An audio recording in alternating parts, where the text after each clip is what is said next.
Coming up on Network Africa.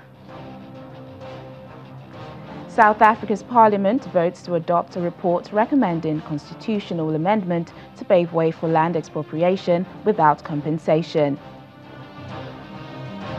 Sudanese MPs back a constitutional amendment allowing President Omar al-Bashir to run for a third term in 2020 elections. The United States establishes its first diplomatic presence in Somalia after 28 years.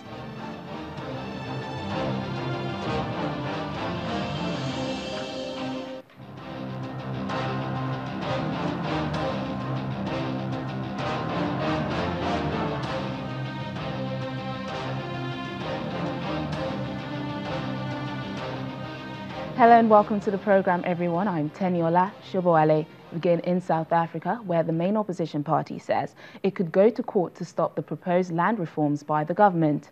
The Democratic Alliance and some rights group are critical of the government's plan, saying it will risk property rights and scare off investors. The parliament voted by an overwhelming majority to adopt a report which recommends that the constitution be amended to pave the way for the expropriation of land without compensation. A total of 201 MPs backed the report, while 91 voted against it. Land is a controversial issue in South Africa, where racial inequality remains entrenched more than 2 decades after the end of apartheid. A parliamentary team last month recommended a constitutional amendment to make it possible for the state to expropriate land without compensation in the public interest. Joining us now is our South Africa Bureau Chief, Betty Dibia, to tell us more on this. Hello, Betty. Hello, thank you. This issue has been ongoing for a while now. What more can you tell us about the Democratic Alliance court threat? Well, the Democratic Alliance made that threat in view of the debate in Parliament yesterday, where they adopted the report by the Parliamentary Committee looking into the process or looking for that recommended for Section 25 of the Constitution, which deals in property ownership, to be reviewed or to be updated to allow for expropriation of land without compensation. So we recall a few days before this debate yesterday, the group Africana Interest Group, AfriForum, had taken the Parliament to court to stop this debate from going on. But the court had ruled that it wasn't an urgent matter, urgent enough to be stopped for the debate. So now, added to the Parliament accepting or endorsing that report, adopting it, the National Council of Provinces also today has adopted that report by the committee. So that paves way for the process to begin. It's quite a long process that will include public input as well. So the DA is threatening what the DA actually wants. That's the Democratic Alliance wants, is for that report to be referred back to the parliamentary committee that looked into the issue, and to take into consideration, which was also what AfriForum was requesting, to take into consideration what they called the hundreds of input by those who are against the policy of land expropriation without compensation, to take it into account before they make their recommendations. That's what it's seeking. So the National Council of Provinces just this afternoon adopted that report. We don't know when the DA will be taking this to court, if it will go ahead with the threat. So we'll see what will happen after that. Of 201 MPs backed the report, while 91 voted against it. Talk us through what this vote means exactly. The policy or the proposal to amend the Constitution is a historic one in the country. The issue of the land, that's the Section 25 they're talking about, is part of the Bill of Rights in the country. And it's a long process. They had decided not to touch the Constitution except when necessary. This will be a first to amend the Constitution to allow for a major change in policy that will affect the country in a fundamental way. So now that this has been adopted by both houses, it's now a duly adopted resolution.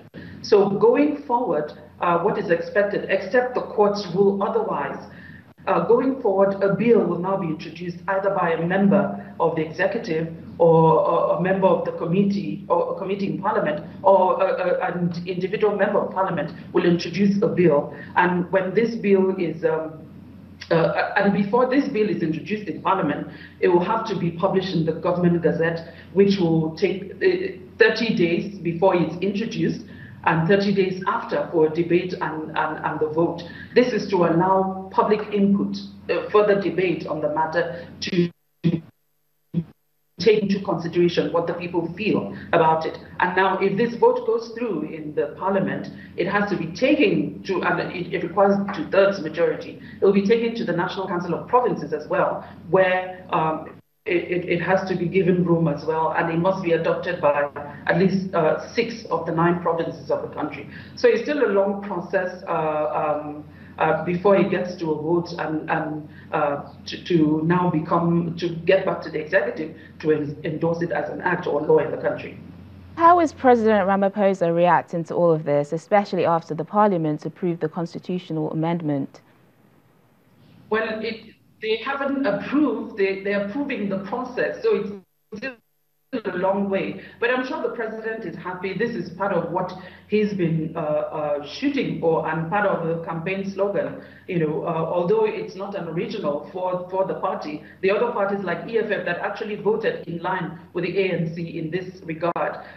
So he's promised to go through with it constitutionally. So I'm sure he's happy it's going through the constitutional process, the dictates of the Constitution, to ensure that they don't do anything illegal. So I'm sure he's watching as well as every member of the country. What is the reaction from white farmers and black farmers to this new development? I don't know about black farmers. The president is a farmer. Many of the officials are farmers. Even the speaker or the leader of the National Council of Provinces, the farmer as well, and they're black. But looking at the white farmers, we had a press conference today by the chief executive of Agri-SA. They're mostly white, Mr. Omar, and they say they're concerned. They believe that it will not solve the land reform problems of the country. They say they're worried that they maintain that it will have negative consequences, you know, following any major change to Section 5 of the Constitution. And heard about this. Betty Dibia, thank you for joining us on Network Africa and giving us insight on that story. Moving on now, Sudanese MPs have backed a move to amend the constitution to allow President Omar al-Bashir to run for a 3rd term in the 2020 elections. Unless the constitution is changed, Mr. Bashir, who came to power in a coup in 1989, will not be allowed to stand again, as a 2-term limit was introduced in 2005. Parliament Speaker Ibrahim Ahmed Omar said he had received a letter signed by a majority of lawmakers backing an amendment that would extend the limit. He said it came from 33 parties representing 294 deputies.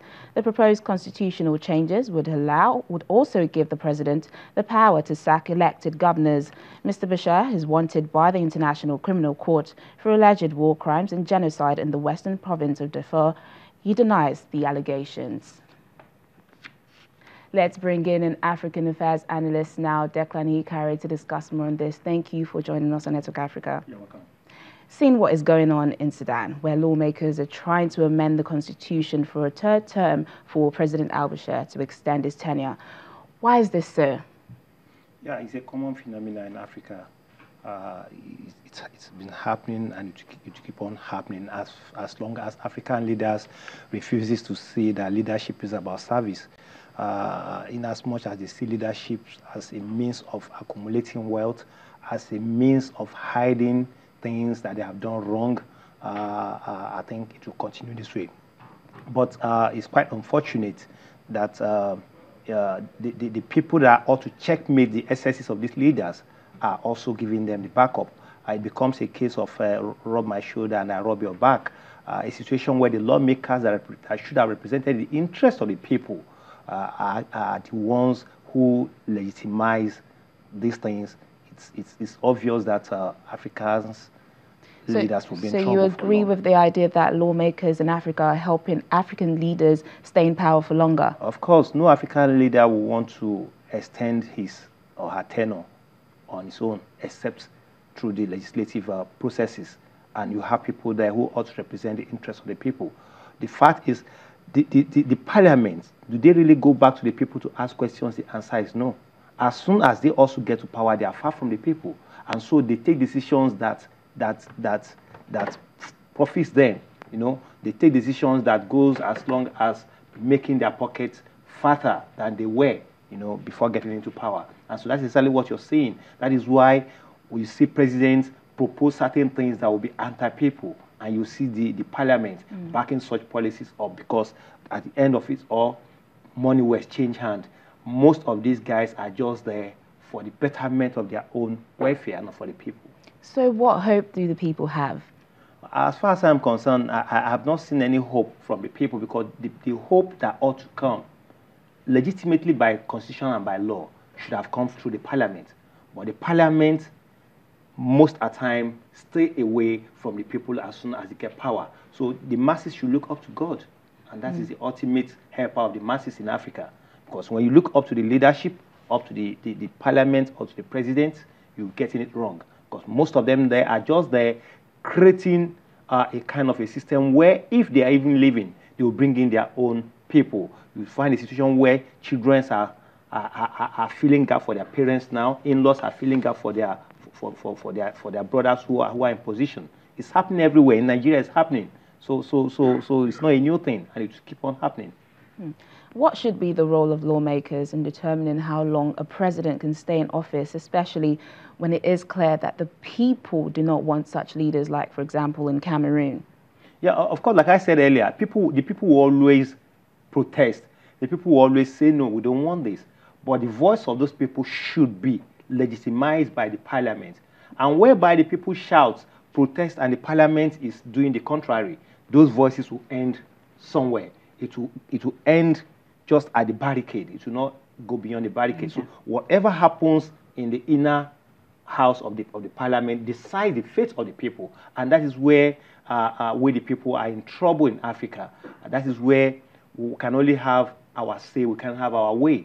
You see, there's a synergy between the parliament and the people and the power that be in Africa. The synergy is as a result of things that exchange hands, the monetary aspect, the gain that they get from all these things. Because I must tell you, no law, no ratification of law that goes through the parliament that does not involve changing of money, money changing hands. It almost happened in Nigeria some years ago, where one president wanted to have a third term, and though he denied it, but we all know what transpired there. So the problem we are having is that those that ought to speak for the people are not speaking for the people. Okay, let's bring it back to President Bashir. He's wanted by the International Criminal Court for alleged war crimes and genocide.